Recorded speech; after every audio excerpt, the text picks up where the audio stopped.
യേശുവിൻ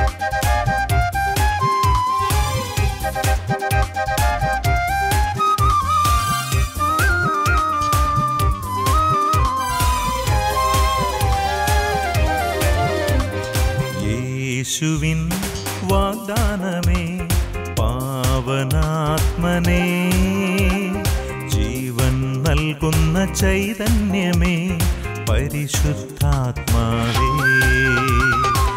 യേശുവിൻ വാഗ്ദാനമേ പാവനാത്മനേ, ജീവൻ നൽകുന്ന ചൈതന്യമേ പരിശുദ്ധാത്മാവേ.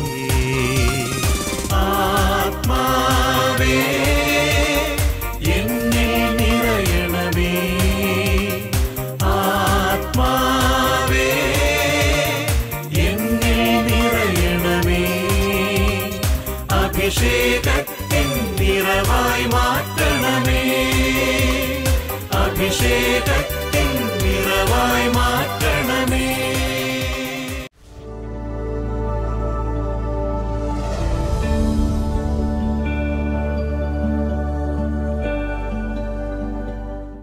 Praise the Lord.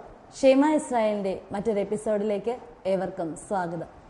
നമ്മൾ ചെയ്യുന്ന ഓരോ പ്രവൃത്തികൾക്കും പ്രതിഫലം ആഗ്രഹിക്കുന്നവരാണ് നാം ഓരോരുത്തരും.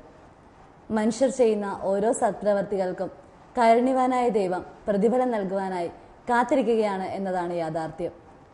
വിശുദ്ധ ഗ്രന്ഥത്തിൽ ഭൂമിയിൽ നന്മ പ്രവർത്തിക്കുന്ന മനുഷ്യമക്കളെ ഉറ്റുനോക്കിക്കൊണ്ടിരിക്കുന്ന ദൈവപിതാവിനെ കാണുവാൻ നമുക്ക് സാധിക്കും.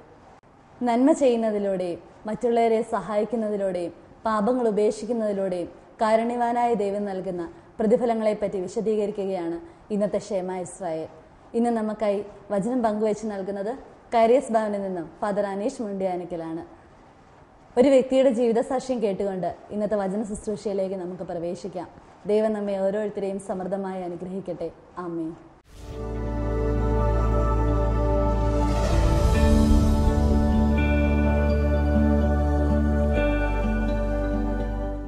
എൻ്റെ പേര് ധന്യ, സ്ഥലം കട്ടച്ചിറ. ഞാൻ എൻ്റെ മോൻ്റെ സാക്ഷ്യം പറയാണ്. എൻ്റെ മോന് തക്കാളിപ്പണിയുടെ ആരംഭമായിരുന്നു. ഒരു 4-5 കുരുക്കൾ ഇങ്ങനെ ഉണ്ടായി. അതിനുശേഷം ചെറിയ ചൂടുകൂര് പോലെ ഇങ്ങനെ ചെറുതായിട്ട് പൊങ്ങി വന്നു. ആ സമയത്ത് ഇവിടുന്ന് കരുണയുടെ ദിവസം എണ്ണ വെഞ്ചിരിച്ച് എണ്ണ കൊണ്ടുപോയി അത് ദേഹം മുഴുവൻ അപ്ലൈ ചെയ്തു. അപ്പോൾ അതിനുശേഷം ജപമാലയൊക്കെ ചൊല്ലി പ്രാർത്ഥിച്ചു. ഇവിടെ സാക്ഷ്യപ്പെടുത്തിക്കൊള്ളാമെന്ന് നേർന്ന് പ്രാർത്ഥിക്കുകയും ചെയ്തു. പിന്നെ ഒരു കുരു പോലും ഉണ്ടായിട്ടുമില്ല. പിന്നെ ഉണ്ടായി വന്നതെല്ലാം താന്നു പോവുകയും ചെയ്തു. കൂടാതെ എൻ്റെ പുറത്ത് ഒരു കുരു വന്നിട്ട് അത് ഷുഗറിൻ്റെ ആണോ എന്ന് ഡൗട്ട് പറഞ്ഞു ഡോക്ടർ. അപ്പോൾ അവിടെ ഞാൻ എണ്ണ പുരട്ടി പ്രാർത്ഥിച്ചു. അത് നോർമലാണെന്ന് പറഞ്ഞ് സാക്ഷ്യപ്പെടുത്തിക്കോളാമെന്ന് പറഞ്ഞു. കൂടാതെ എൻ്റെ ബ്രദറിന് ആക്സിഡൻ്റ് ഉണ്ടായിട്ട് നടക്കാൻ ബുദ്ധിമുട്ടായിരുന്നു. അപ്പോൾ ഇവിടെ സാക്ഷ്യപ്പെടുത്തി നേർന്ന് പ്രാർത്ഥിച്ചു. ഇപ്പോൾ പൂർണ്ണ സൗഖ്യം ലഭിച്ചു.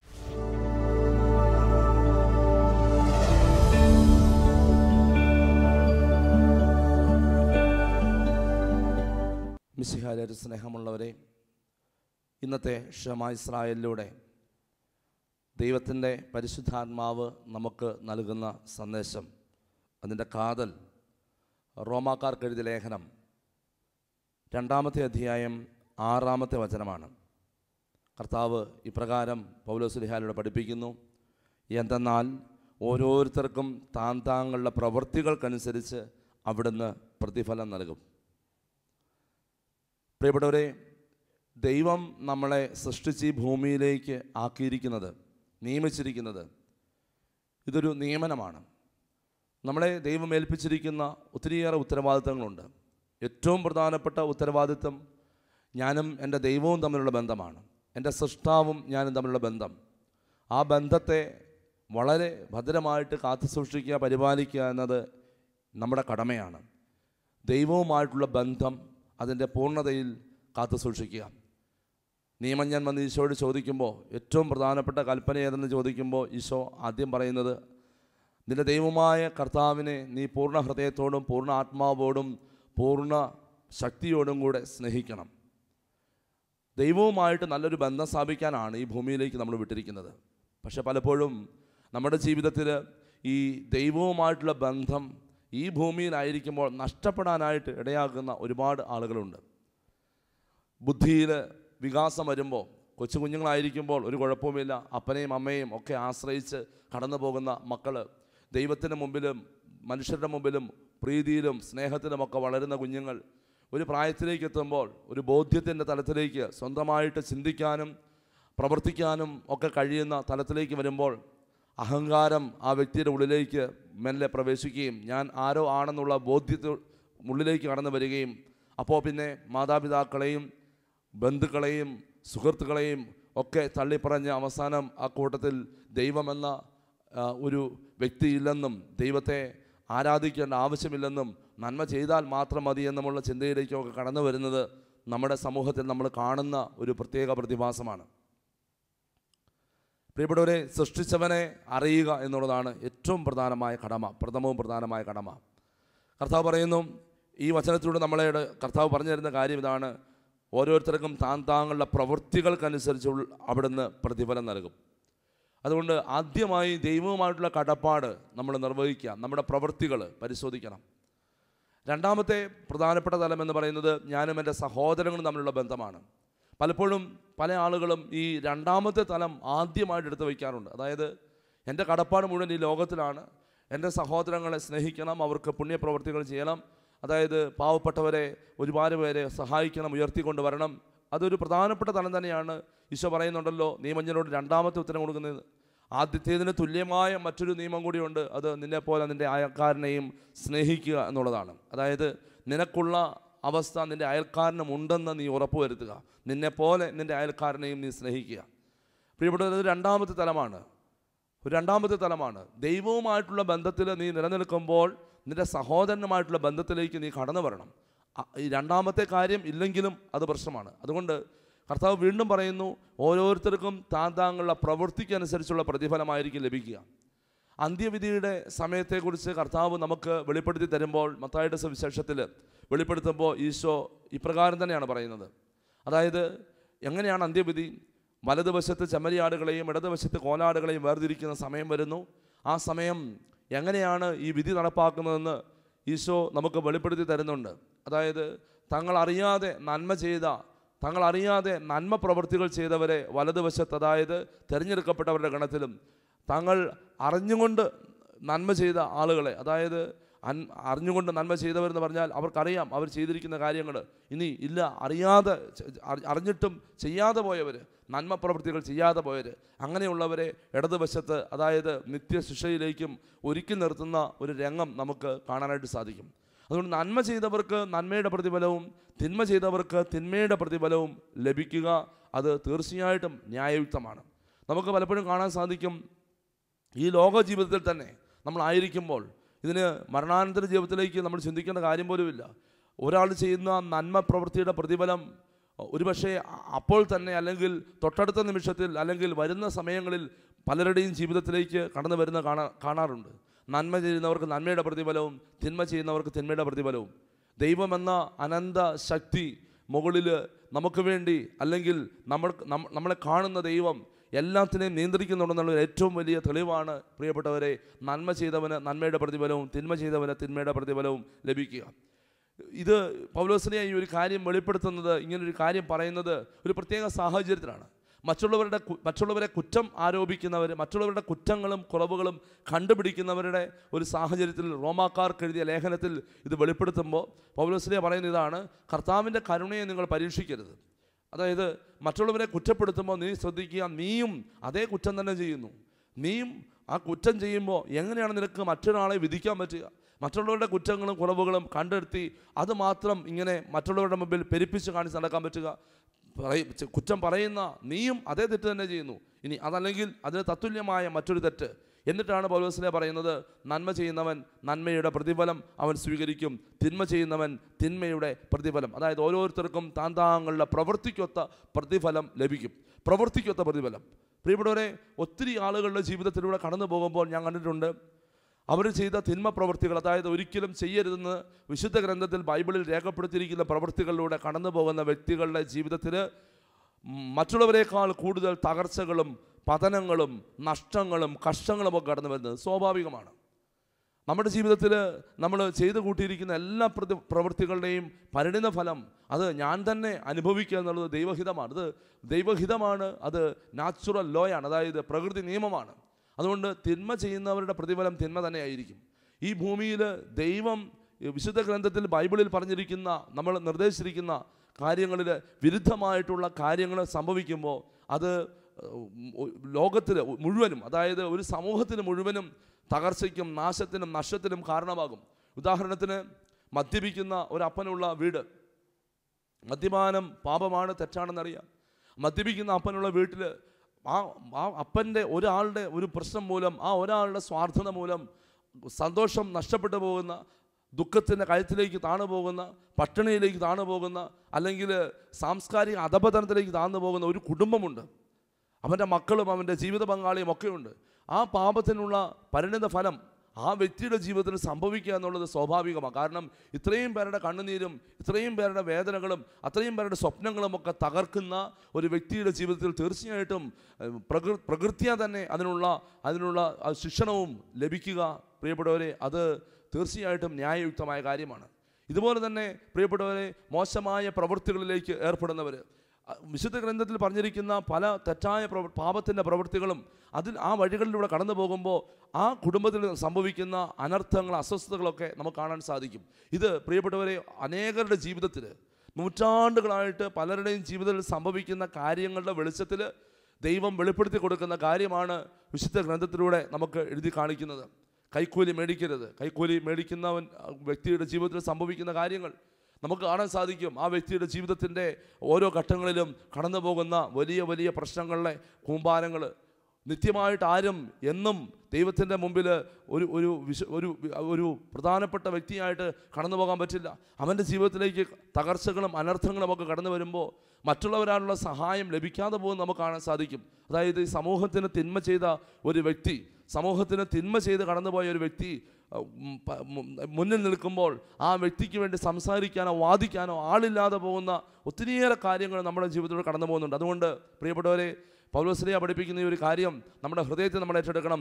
ഓരോരുത്തർക്കും താങ്കളുടെ പ്രവൃത്തിക്കൊത്ത പ്രതിഫലം ലഭിക്കും, അത് സ്വാഭാവികമാണ്.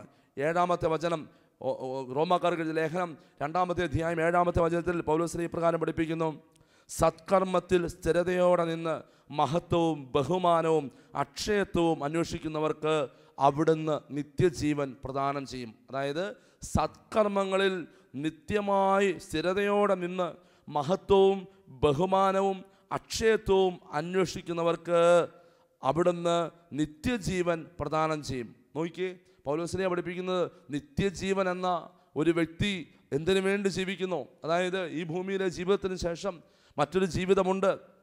ഈ ഭൂമിയിലെ ജീവിതത്തിൽ തുടർച്ചയായിട്ട് മറ്റൊരു ജീവിതമുണ്ട് എന്ന് തന്നെയാണ് പ്രിയപ്പെട്ടവരെ ഞാനും നിങ്ങളും പഠിക്കുന്ന വിശ്വാസം നമ്മളെ പഠിപ്പിക്കുന്നത്. ഈശോ നമ്മളെ പഠിപ്പിച്ചു തന്ന കാര്യം അതാണ്. സഭ നമ്മളെ പഠിപ്പിക്കുന്ന കാര്യം അതാണ്. നിത്യജീവിതമുണ്ട്. ആ നിത്യജീവൻ പോലും സ്വന്തമാക്കാനായിട്ട് സാധിക്കുന്നത് നിൻ്റെ സത്കർമ്മങ്ങളാണ്. സ്ഥിരതയോടെ നീ ചെയ്യുന്ന സത്കർമ്മങ്ങൾ, ആ സത്കർമ്മങ്ങൾ നിന്നെ നിത്യജീവിതത്തിലേക്ക് നയിക്കും. അതൊരു പ്രധാനപ്പെട്ട കാര്യമാണ്. പ്രിയപ്പെട്ടവരെ, എന്താണ് ഈ സത്കർമ്മങ്ങൾ? സത്കർമ്മങ്ങൾ പലരും തെറ്റിദ്ധരിക്കാറുണ്ട്. സത്കർമ്മം എന്ന് പറയുന്നത് മറ്റുള്ളവർക്ക് ചെയ്തു കൊടുക്കുന്ന പുണ്യപ്രവർത്തികൾ, മറ്റുള്ളവർക്ക് ചെയ്തു കൊടുക്കുന്ന ഉപകാരങ്ങൾ, മറ്റുള്ളവരോടുള്ള സ്നേഹപ്രവൃത്തി, അത് മാത്രമല്ല സത്കർമ്മങ്ങൾ. നീ നിന്നോട് തന്നെ ചെയ്യുന്ന സത്കർമ്മങ്ങൾ, നീ നിൻ്റെ ദൈവവുമായിട്ടുള്ള ബന്ധത്തിൽ ചെയ്യുന്ന കാര്യങ്ങളും സത്കർമ്മങ്ങളാണ്. പ്രാർത്ഥന, ഉപവാസം ഒക്കെ സത്കർമ്മങ്ങളാണ്. ദാനധർമ്മം സത്കർമ്മമാണ്. ഉപവാസം, പ്രാർത്ഥന, ദാനധർമ്മം ഇതൊക്കെയാണ് ബൈബിളിൽ പറയുന്ന സത്കർമ്മങ്ങൾ. അതുകൊണ്ട് അത് നിന്നോട് തന്നെ ചെയ്യുന്ന സത്കർമ്മം. ഉപവാസം നീ നിന്നോട് തന്നെ, നിൻ്റെ ശരീരത്തോട് ചെയ്യുന്ന, നിൻ്റെ മനസ്സിനോട് ചെയ്യുന്ന സത്കർമ്മമാണ്. പ്രാർത്ഥന എന്ന് പറയുന്നത് നീയും നിൻ്റെ ദൈവവുമായിട്ടുള്ള ബന്ധം സ്ഥാപിച്ചുകൊണ്ടുള്ള സത്കർമ്മമാണ്. ദാനധർമ്മം എന്ന് പറയുന്നത് നീ നിൻ്റെ സഹോദരങ്ങളുമായിട്ട് ചെയ്യുന്ന സത്കർമ്മമാണ്. അതുകൊണ്ട് കർത്താവ് പറയുന്നു, സത്കർമ്മങ്ങളിൽ സ്ഥിരതയോടെ നിന്ന് നീ ചെയ്താൽ മഹത്വവും ബഹുമാനവും അക്ഷയത്വവും അന്വേഷിക്കുന്നവർക്ക് നിത്യജീവൻ അവിടുന്ന് പ്രദാനം ചെയ്യും. ഇനി അടുത്ത വചനം പറയുന്നു, 8-ാമത്തെ വചനം: സ്വാർത്ഥമതികളായി സത്യത്തെ അനുസരിക്കാതെ ദുഷ്ടതയ്ക്ക് വഴങ്ങുന്നവർ കോപത്തിനും ക്രോധത്തിനും പാത്രമാകും. സ്വാർത്ഥമതികളായി സത്യത്തെ അനുസരിക്കാതെ ദുഷ്ടതയ്ക്ക് വഴങ്ങുന്നവൻ കോപത്തിനും ക്രോധത്തിനും പാത്രമാകും. പ്രിയപ്പെട്ടവരെ, പലപ്പോഴും ദൈവത്തിൽ നിന്നും സഹോദരങ്ങളിൽ നിന്നുമൊക്കെ ഒരു വ്യക്തി അകന്നു പോകാനുള്ള പ്രധാനപ്പെട്ട കാരണം സ്വാർത്ഥതയാണ്. സ്വാർത്ഥതയും അഹങ്കാരവും രണ്ടും ഒരു വ്യക്തിയിലേക്ക് തന്നെയുള്ള തിരിവാണ്. ഞാൻ എന്നിലേക്ക് തന്നെ തിരിയുന്നു. എൻ്റെ സഹോദരങ്ങൾ ഒരു നോട്ടവുമില്ല. എൻ്റെ ദൈവവുമായിട്ട് എനിക്കൊരു ബന്ധവുമില്ല. ഞാൻ മാത്രം, ഞാനാണ് എല്ലാത്തിൻ്റെയും അധികാരി.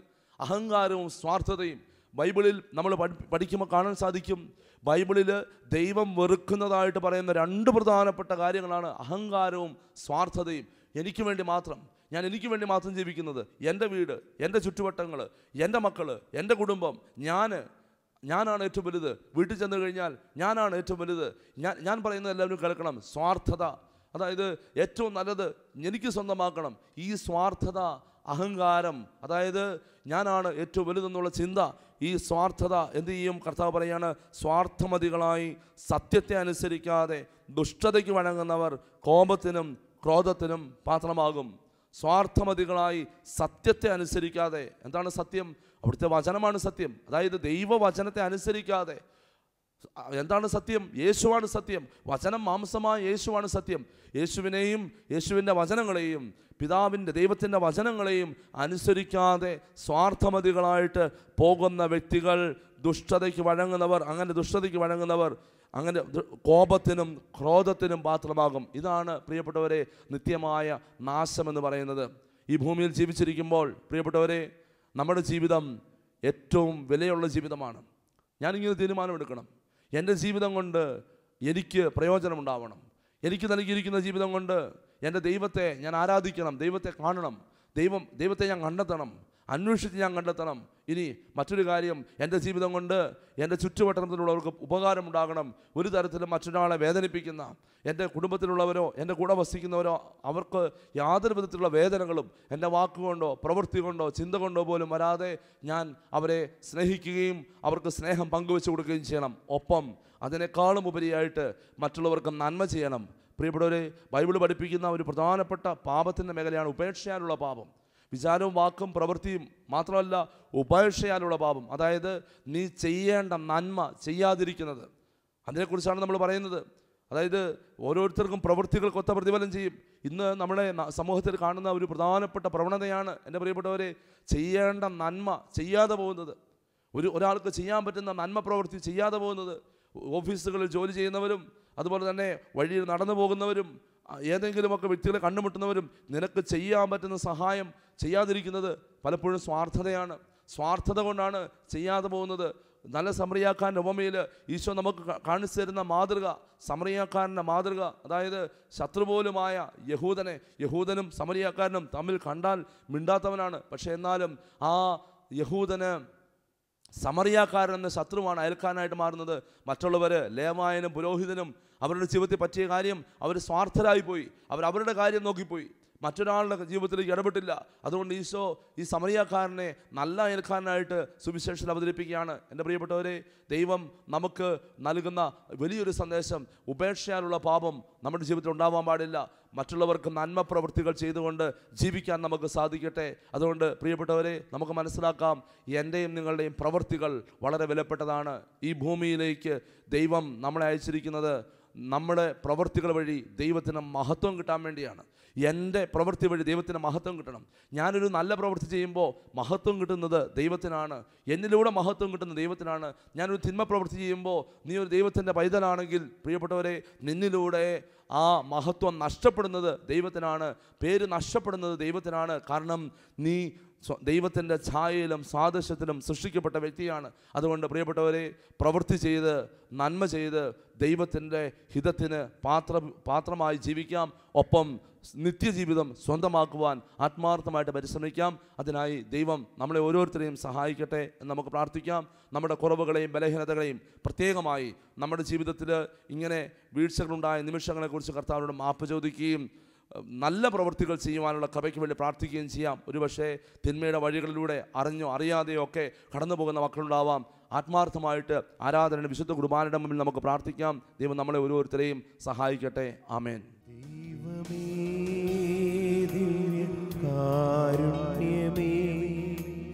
ദിവ്യകാരുണ്യമേ ദൈവമേ, ദൈവമേ ദിവ്യകാരുണ്യമേ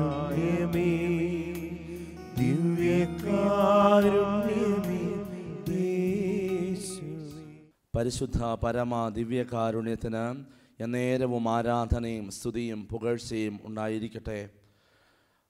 പ്രിയമുള്ളവരെ, നമ്മുടെ ദൈവവചനത്തിലൂടെ കേട്ട കാര്യം അനുസരിച്ച് നമ്മുടെ ജീവിതത്തെ നമുക്കൊന്ന് പരിശോധിക്കാം.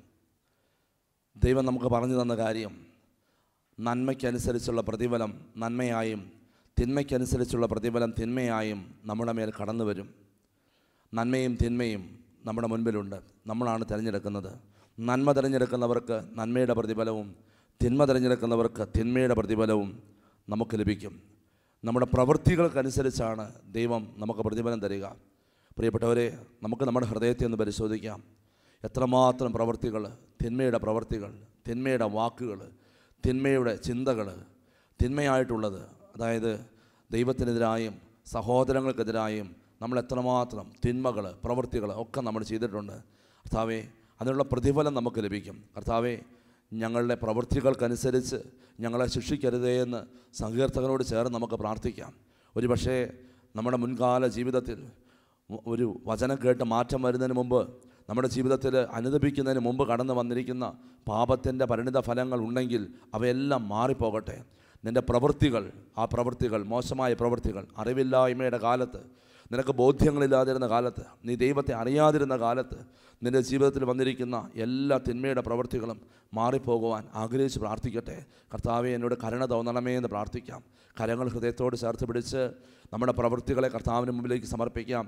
ആദിയും അന്തവുമായവൻ, ഇന്നലെയും ഇന്നും എന്നും ഒരുപോലെ ജീവിക്കുന്ന ദൈവം, ആ ദൈവത്തിൻ്റെ മുമ്പിലാണ് നമ്മൾ ഓരോരുത്തരുമായിരിക്കുന്നത്.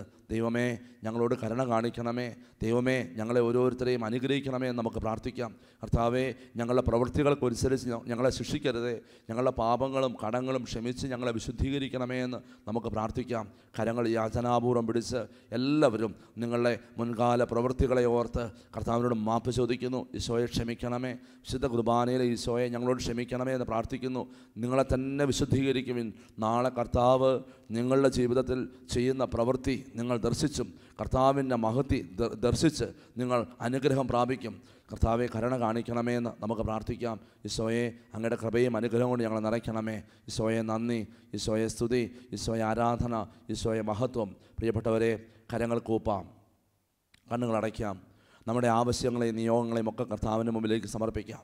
യഥാർത്ഥമായ അനുതാപത്തോടെയാണ് നമ്മൾ പ്രാർത്ഥിക്കുന്നതെങ്കിൽ നമ്മുടെ പ്രാർത്ഥന ദൈവസന്നിധിയിലെത്തും. നിൻ്റെ പ്രവൃത്തികളെക്കുറിച്ച് നിനക്ക് ബോധ്യമുണ്ടെങ്കിൽ, നീ ചെയ്ത പ്രവൃത്തികൾ, തെറ്റായിപ്പോയ പ്രവൃത്തികൾ അനുദപിച്ച് എളിമപ്പെട്ട് നീ കർത്താവിന് മുമ്പിൽ സമർപ്പിച്ചാൽ കർത്താവ് നിൻ്റെ കുറവുകളും പാപങ്ങളും ഒക്കെ ഏറ്റെടുക്കും. ഈശോയെ, എന്നെ അനുഗ്രഹിക്കണമേ എന്ന് പ്രാർത്ഥിക്കാം. നമ്മുടെ എല്ലാ ജീവിത സാഹചര്യങ്ങളെയും കർത്താവിൻ്റെ മുമ്പിലേക്ക് ഒരിക്കൽ കൂടി സമർപ്പിക്കാം. നിൻ്റെ കുറവുകൾ, ആഗ്രഹങ്ങൾ, ആവശ്യങ്ങൾ എല്ലാം, പഠന പദ്ധതികൾ, ജോലിയെക്കുറിച്ചുള്ള ആവശ്യങ്ങൾ എല്ലാം സമർപ്പിച്ച് പ്രാർത്ഥിക്കട്ടെ. ഇപ്പോൾ ഒരു വിടുതൽ പ്രാർത്ഥനയിലൂടെ കടന്നു പോകുമ്പോൾ കർത്താവ് നിന്നെയും കുടുംബത്തെയും അനുഗ്രഹിക്കട്ടെ. കർത്താവെ, കാരുണ്യവാനായ ദൈവമേ, ഈ മക്കൾക്ക് വേണ്ടി ഇപ്പോൾ പ്രാർത്ഥിക്കുന്നു. ഇപ്പോൾ പ്രാർത്ഥിച്ചുകൊണ്ടിരിക്കുന്ന ഈ ശുശ്രൂഷയിൽ സംബന്ധിക്കുന്ന ഓരോ മക്കളെയും, പ്രത്യേകിച്ച് ഹൃദയം തകർന്നവരായിട്ട് അനുതാപത്തോടെ അങ്ങ് വിളിച്ച് പ്രാർത്ഥിക്കുന്ന മക്കളുടെ ജീവിതങ്ങളിലേക്ക്, കുടുംബങ്ങളിലേക്ക് വലിയ അനുഗ്രഹം, ശക്തി ഈ നിമിഷം ഒഴുകട്ടെ. എല്ലാ ബന്ധനങ്ങളും തകരട്ടെ, എല്ലാ കെട്ടുകളും അഴിയട്ടെ, എല്ലാ തിന്മയുടെ സ്വാധീനങ്ങളും യേശുവിൻ്റെ നാമത്തിൽ മാറിപ്പോകട്ടെ എന്ന് പ്രാർത്ഥിക്കുന്നു. കർത്താവെ, സൗഖ്യങ്ങൾ നൽകണമേ, പാപമോചനങ്ങൾ നൽകണമേ, വിടുതൽ നൽകണമേ, മാനസാന്തരം നൽകണമേ. കർത്താവെ, ഈ വചനം കേട്ടുകൊണ്ടിരിക്കുന്ന, ഈ ശുശ്രൂഷയിൽ സംബന്ധിക്കുന്ന കുടുംബങ്ങളിലുള്ള മറ്റ് മക്കൾക്ക് മാനസാന്തരം നൽകണമേ. മാനസാന്തരം ആവശ്യമുള്ള മക്കളിലേക്ക് കടന്നു ചെല്ലണമേ, മാനസാന്തരം നൽകണമേ. അങ്ങയുടെ വചനത്തിൻ്റെ അദൃശ്യമായ ശക്തി, അജയ്യമായ ശക്തി ആ മക്കളിലേക്ക് ഒഴുകി ഇറങ്ങട്ടെ. യേശുവിൻ്റെ നാമത്തിൽ ഇപ്പോൾ ബന്ധിച്ച് പ്രാർത്ഥിക്കുന്നു. അതുപോലെ തിന്മയുടെ വഴികളിലൂടെ, പാപത്തിൻ്റെ വഴികളിലൂടെ കടന്നു പോകുന്ന മക്കളെ ഇപ്പോൾ സമർപ്പിച്ച് പ്രാർത്ഥിക്കുന്നു. കർത്താവേ, ഇപ്പോൾ ഈ വചനം കേട്ടുകൊണ്ട് ആരാധനയെ സംബന്ധിച്ചുകൊണ്ടിരിക്കുന്ന കുടുംബങ്ങളുടെ മേലുള്ള എല്ലാ തിന്മയുടെ സ്വാധീന ശക്തികളെയും ഇപ്പോൾ വചനത്തിൻ്റെ ശക്തിയാൽ, ഞങ്ങൾ കേട്ട വചനത്തിൻ്റെ ശക്തിയാൽ, വിശുദ്ധ കുർബാനയുടെ യോഗ്യതയാൽ ബന്ധിച്ച് പ്രാർത്ഥിക്കുന്നു. എല്ലാ കെട്ടുകളും അഴിയട്ടെ, എല്ലാ തിന്മയുടെ സ്വാധീനങ്ങളും മാറിപ്പോകട്ടെ, സൗഖ്യങ്ങൾ ഒഴുകട്ടെ. ഈശോയുടെ വിശുദ്ധ കുരിശിലൂടെ നേടിയെടുത്ത അഭിഷേകം വ്യാപരിക്കട്ടെ എന്ന് പ്രാർത്ഥിക്കുന്നു. കർത്താവെ, അതുപോലെ യുവതി യുവാക്കളെ സമർപ്പിച്ച് പ്രാർത്ഥിക്കുന്നു. കർത്താവെ, തെറ്റായ വഴികളിലൂടെ നടക്കുന്നവർ, മോശമായ കാര്യങ്ങളിലൂടെ കടന്നു പോകുന്നവർ, അവരുടെ മേൽ പ്രവർത്തിക്കുന്ന എല്ലാ തിന്മയുടെ സ്വാധീനങ്ങളെയും പൗരോഹിത്യത്തിൻ്റെ അധികാരത്തിൽ ബന്ധിച്ച് പ്രാർത്ഥിക്കുന്നു. യേശുനാമത്തിൽ മാറിപ്പോകട്ടെ, സൗഖ്യങ്ങൾ ഒഴുകട്ടെ. കർത്താവിൻ്റെ അനുഗ്രഹം സ്വീകരിച്ചുകൊണ്ട് പ്രിയപ്പെട്ടവരെ നമുക്ക് പ്രാർത്ഥിക്കാം. കരങ്ങൾ ദിവ്യകാരുണ്യത്തിലേക്ക് ഉയർത്തിപ്പിടിച്ചുകൊണ്ട് എല്ലാവരും ഇപ്പോൾ സ്തുതിച്ച് പ്രാർത്ഥിക്കട്ടെ. സ്തുതിയുടെ സിംഹാസനത്തിലേക്ക് സർവശക്തനായ ദൈവം പുത്രനായ യേശുവിൻ്റെ സാന്നിധ്യത്തോടുകൂടി കടന്നു വരട്ടെ. പരിശുദ്ധാത്മാവ് നമ്മളെ സഹായിക്കട്ടെ. Hallelujah, hallelujah, hallelujah. കർത്താവേ, മക്കളെ അനുഗ്രഹിക്കണമേ. കർത്താവെ, സാക്ഷ്യം പറയുവാൻ തക്ക വിധത്തിൽ വലിയ അനുഗ്രഹങ്ങൾ ഇവരുടെ മേൽ വർഷിക്കണമേ. കർത്താവെ, ആനന്ദത്തോടെ ആഗ്രഹത്തോടെ വചനം കേട്ടുകൊണ്ടിരുന്ന മക്കളുടെ ജീവിതത്തിൽ അങ്ങ് ഇറങ്ങി പ്രവർത്തിക്കണമേ. എല്ലാ തിന്മയുടെ സ്വാധീന ശക്തികളിൽ നിന്നും ഈ മക്കൾക്ക് മോചനം നൽകണമേ. രോഗങ്ങൾക്ക് സൗഖ്യം നൽകണമേ. ബന്ധനങ്ങൾ അഴിക്കണമേ. Hallelujah, hallelujah.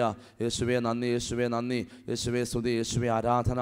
കെട്ടുവാനും അഴിക്കുവാനും വിശുദ്ധീകരിച്ച് വിടുതൽ നൽകുവാനും സൗഖ്യപ്പെടുത്തി ആശ്വസിപ്പിക്കുവാനുമുള്ള അധികാരത്തോട് ചേർന്ന് ഈ മക്കളുടെ മേലുള്ള എല്ലാ പ്രവർത്തികൾ മൂലം കടന്നു വന്നിരിക്കുന്ന എല്ലാ ബന്ധനങ്ങളെയും യേശുനാമത്തിൽ അഴിക്കുന്നു. വിശുദ്ധ കുരിശിനാൽ വിടുതൽ നൽകുന്നു, ഇപ്പോഴും എപ്പോഴും എന്നേക്കും. ആമേൻ. പരിശുദ്ധ പരമകാരുണ്യമേ,